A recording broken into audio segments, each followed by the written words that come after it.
ಶುಭೋದಯಗಳು. ಸಚೇತನ ಕಾರ್ಯಕ್ರಮದ ಫೆಬ್ರವರಿ ತಿಂಗಳ 3ನೇ ವಾರದ 1ನೇ ದಿನದ ಸಚೇತನ ಕಾರ್ಯಕ್ರಮವನ್ನು 6ನೇ ತರಗತಿ ಮಕ್ಕಳಾದ ನಾವು ಪೆಸಿಫಿಕ್ ಮಹಾಸಾಗರದ ಬಗ್ಗೆ ಪರಿಚಯಿಸುತ್ತಿದ್ದೇವೆ.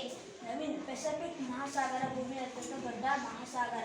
ಲ್ಯಾಟಿನ್ ಭಾಷೆಯಲ್ಲಿ ಶಾಂತಸಾಗರ ಎಂಬ ಅರ್ಥವೂ ಹೆಸರಿನ ಫಾರ್ಚುನರ್ ನಾವಿಫ್ಯೂಲ್ಯಾಂಡ್, ಮೆಗಲಿನ್, ಅಮೆರಿಕ ಭೂಖಂಡಗಳ ಪಶ್ಚಿಮ ಏಷ್ಯಾ ಮತ್ತು ಆಸ್ಟ್ರೇಲಿಯಾ ಭೂಖಂಡಗಳ ಪೂರ್ವದ ಪ್ರದೇಶವನ್ನು ವ್ಯಾಪಿಸಿಕೊಂಡಿದೆ. ಯಾವಾಗಲೂ ಜಲರಾಶಿಯು ಭೂಮಿಯ ಒಟ್ಟು ವಿಸ್ತೀರ್ಣ 35.25 ಪ್ರದೇಶವನ್ನು ಆವರಿಸಿಕೊಂಡಿದೆ. ಇದೇ ಭೂಮಿಯ ಚಿತ್ರ. ಇದರಲ್ಲಿ 5 ಮಹಾಸಾಗರಗಳನ್ನು ನೋಡಬಹುದು. ಇದರ ಅತ್ಯಧಿಕ ಅಗಲ 880 ಮೀಟರ್ ಅಗಲ, ಅತ್ಯಂತ ಹೆಚ್ಚಿನ ಆಳ 11,516 ಮೀಟರ್ ಮಿಂಡಲ. ಈ ಸಾಗರದಲ್ಲಿ ಅತಿ ಹೆಚ್ಚಿನ ಸಂಖ್ಯೆಯ ದ್ವೀಪ ಸಮೂಹಗಳಿವೆ. ಇದನ್ನು ಮೈಕ್ರೋನೆಸಿಯಾ, ಮೇರನೆಸಿಯಾ ಹಾಗೂ ಪಾಲಿನೆಸಿಯಾ ಎಂಬುದಾಗಿ ವರ್ಗೀಕರಿಸಲಾಗಿದೆ. ಇದೇ ಪೆಸಿಫಿಕ್ ದೊಡ್ಡ ಸಾಗರವಾಗಿದೆ. ಇದರ ಪೆಸಿಫಿಕ್ ಸಾಗರ ಪ್ರದೇಶಗಳು 2ನೇ ಮಹಾಯುದ್ಧದ ಪೆಸಿಫಿಕ್ ಮಹಾಸಾಗರ ರಂಗಭೂಮಿಯಲ್ಲಿ ಪ್ರಮುಖ ಮಿತ್ರಪಕ್ಷದ ಮಿಲಿಟರಿ ಕಮಾಂಡ್ ಆಗಿತ್ತು. ಇದು ಪೆಸಿಫಿಕ್ ಯುದ್ಧದ ಸಮಯದಲ್ಲಿ 4 ಪ್ರಮುಖ ಮಿತ್ರಪಕ್ಷದ ಕಮಾಂಡ್ಗಳಲ್ಲಿ ಒಂದಾಗಿತ್ತು ಮತ್ತು ಏಷ್ಯಾಟಿಕ್ ಪೆಸಿಫಿಕ್ ರಂಗಭೂಮಿಯಲ್ಲಿ ಯುನೈಟೆಡ್ ಸ್ಟೇಟ್ಸ್ನ 3 ಕಮಾಂಡ್ಗಳಲ್ಲಿ ಒಂದಾಗಿತ್ತು. ಇದೇ ಪೆಸಿಫಿಕ್ ಸಾಗರ.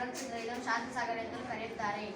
ಎಂ ಸಿದ್ಧಾರ್ಥ್, ಯುಎಸ್ ನೌಕಾಪಡೆಯ ಫ್ಲೀಟ್ನ ಕಮಾಂಡರ್ ಇನ್ ಚೀಫ್, ಅದರ ಅಸ್ತಿತ್ವದ ಉದ್ದಕ್ಕೂ ಆಜ್ಞೆಯನ್ನು ಮುನ್ನಡೆಸಿದರು. ಭೂಮಿಯ ಸಾಗರ ಅರ್ಧದಷ್ಟು ಭಾಗವನ್ನು ಪೆಸಿಫಿಕ್ ಹೊಂದಿದೆ. ಇದು ಭೂಮಿಯ ಮೇಲಿನ ಯಾವುದೇ ಸಾಗರ ಜಲನಯನ ಪ್ರದೇಶಕ್ಕಿಂತ ಹೆಚ್ಚು ಸಮುದ್ರ ಪ್ರಭೇದಗಳಿಗೆ ನೆಲೆಯಾಗಿದೆ ಮತ್ತು ಜಾಗತಿಕ ಮೀನು ಹಿಡಿಯುವಿಕೆಯನ್ನು ಒದಗಿಸುತ್ತದೆ.